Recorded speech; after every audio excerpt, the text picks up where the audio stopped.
Hello everybody, my name's Dr. Pauline Hilly, and today I have the pleasure of speaking to Kate Codrington, who is an amazing psychotherapist and also has just written a wonderful book called The Second Spring, all about menopause and how we manage that.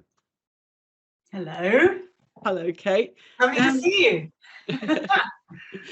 Kate, tell us a little bit about your background, a little bit about the book and why you felt a need to write the book. Yeah, well, my background is in psychotherapy. I'm not a practicing psychotherapist now. I'm a mentor, a facilitator. I have a podcast. I'm also an artist. And in general, my work is, I call myself the Chief Validation Officer. So mostly what I do is validating people's experience as real and important.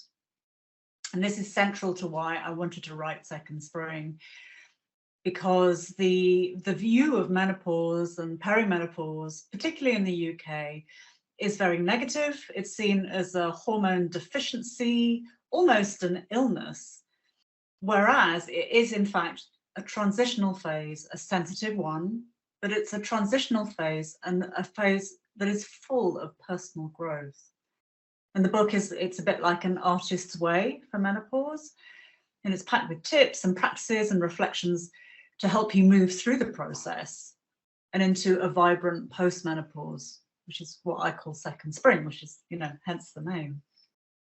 That's wonderful. I think it's so nice to hear and see how ideas about the menopause are slowly starting to change, and exactly what you're saying is about using this as an opportunity to have a second spring, to really find some other gears in what you're capable of doing creatively and intellectually.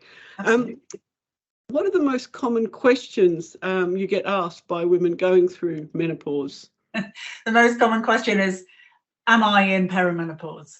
Is this it? Is this it? And behind that, what I hear is this background of enormous fear. And of course, the fear plays into the stress response, which plays into symptoms. So it's really important to get the messaging correct, that this is transitional, this is an opportunity. Yes, because I suppose psychologically that could feel like you're stuck in a repetition phase, and actually rather than, as you say, a transitional and enlivening phase. Yeah, absolutely. And the second most common question is, how can I care for myself? And it's really perimenopause, as I see it, is really calling us to bring kindness to ourselves. And that means in how we think about ourselves, how we think about aging, how we think about how we use our time and our creativity, and how we can really bring a huge amount more kindness into our lives. Yes, and from our point of view here at Nourish London, we're always very interested. It's interesting that the skin is one of the primary organs that sort of undergoes changes, and I've always felt that the skin really is the first meter for human health. It's a great indicator that change is happening. It's a great indicator for letting us know that things are different. And I guess did you experience a lot of people who came to you talking about skin changes? Not really, because my clients mostly come with psychological stuff and psychospiritual stuff. But in my wider community, I do see people do talk about skin change. And what is interesting to me is that it can be so varied. It can be drier, but it also can have no changes at all. There can be outbreaks or spots or acne. And there's really a lot that you can do. And the good news is the stuff that you can do to help your skin is the stuff that will make you feel better, and the stuff that will make you feel healthier and stronger. So it's really stuff like eating cleaner, like, just that little on the end. It's unreasonable to expect us to deprive ourselves of things because we just act like toddlers and it doesn't work. So adding more stuff in is really helpful. An extra glass of water, an extra portion of fruit and veg, that kind of thing. Resting more, reducing stress and general toxicity. But if you are, of course, we need, as everybody does, we need to protect our skin with sunscreen.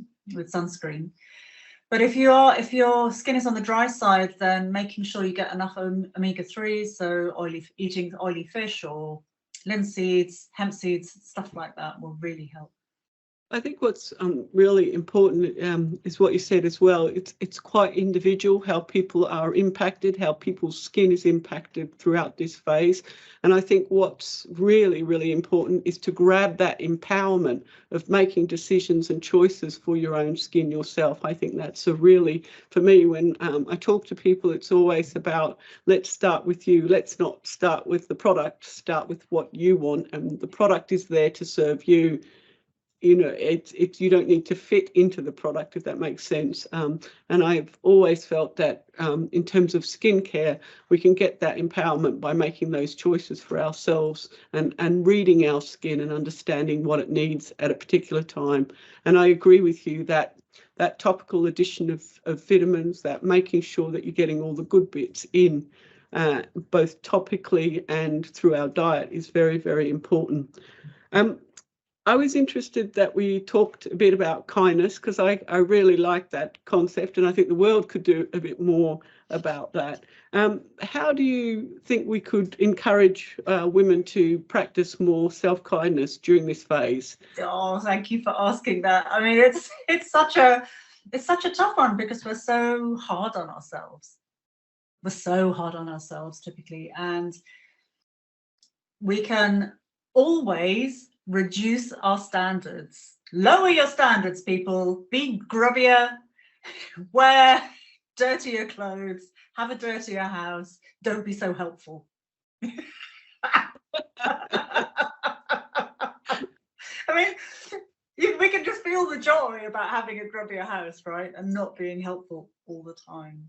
Yes. You know, we're always being asked to do more stuff.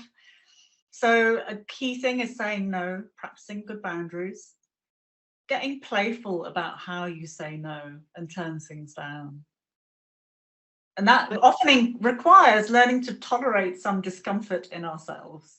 Yes, I think you're again, I think that sort of developing your assertive voice in a way that is really playful and also empowering is a really great skill. And I certainly think that it wasn't until certainly my late 40s that even the seed of that started to develop. Yeah, and perimenopause is helping us with this, you know. It's really helping us. And if it's still hard to bring more of your own kind of kindness into your life, then I have two excellent inquiries for you. One is, what kind of role model are you being for your community, your family, and the people around you? Are you teaching them to burn out by giving and giving and giving and giving? That is what you're showing as an acceptable way of living. So being a good role model is a really good way of changing behavior. And my second inquiry is, what kind of old lady do you want to be? Do you want to be a worn out, bitter, resentful kind of old lady? Or do you want to be firing on all cylinders, creative, grabbing life by both hands kind of old lady? And what kind of changes do you need to make now in order to become the sort of person that you aspire to be? Yes, and I guess that's a challenge at all parts of life, but particularly at then. It's about really fitting into your skin as comfortably as possible to really be the best version of yourself. I think that's always a really, I always love to feel like we're moving closer to getting to know ourselves better. Anger is sometimes really on the surface during this phase. Is there any tips about managing that? Or yeah, sure. Well, Chief Validation Officer here speaking directly to you. Your anger is very often valid. You know, if you're socialized as female, we're often not encouraged to express anger. It's seen as really undesirable. But often all the stuff that we've been angry about for years, social injustice, as well as towels on the bathroom floor on all levels, comes up, and we just can't hack it anymore. So firstly, validating your feelings, and then finding ways to express them safely. So you will probably already have a pretty good toolkit, but it might be journaling in the morning, or it might be going kickboxing or running or dancing or drawing, or whatever it is that is fun and appealing for you, or I don't know, taking it out on the sofa cushions, or whatever it is. But any kind of, if you can direct it somewhere and allow it, it will allow a bit of discharge so that you can communicate to your people more effectively without chewing their heads off. Well, often you find you make some real progress as well on the back of that kind of energy, don't you? That some breakthroughs can be. I always think of a plant pushing up from the soil. It does so with such resistance, absolutely, sometimes. thank you. And that's so important to remember, that this is this anger is also your friend. Yes. And it will take you places when we can allow more of it. Excellent. And finally, what are your best nutritional tips for the menopause phase? Well, the internet is awash with nutritional tips. There's a lot of it about. So you can go and look stuff up. But I think that the most useful thing for you to do is to track your mood and symptoms and what you're eating over a week, as long as you can manage, because it's hardcore. So I've done it. It's pretty hardcore. You have to admit to eating 3 Snickers bars. Wow. Yeah, well, I'm not going to be around you later. Let it calm down. But to track and see what does trigger you, because you might be able to have 3 Snickers bars and ride it out. But for some people, that would create such a sugar crash that they would be unable to go on through their day. And there's something about seeing it written down, drank bottle of Prosecco, didn't sleep, sweated all the next day, that you really can't argue with. And then you can choose, okay, so is it worth reducing whatever the trigger is? So, is it worth it? Is the symptom worse enough to take action here and make changes? And that way you can find your own sort of internal motivation to make intelligent changes that are useful for you. In general, cut the crap. So cut out the white carbs, sugary stuff, processed food, cut that stuff out, and eat more micronutrients, so more colourful veg, sprouts, better hydration, simply. So even if you add in, 1 extra portion of veg in a day, that you're winning. Excellent. Well, thank you so much, Kate, for your time today. And again, the book is called Second Spring, and it's a great way to really relook at how you're approaching that perimenopausal and menopausal phase. Thank you, Kate. Thank you.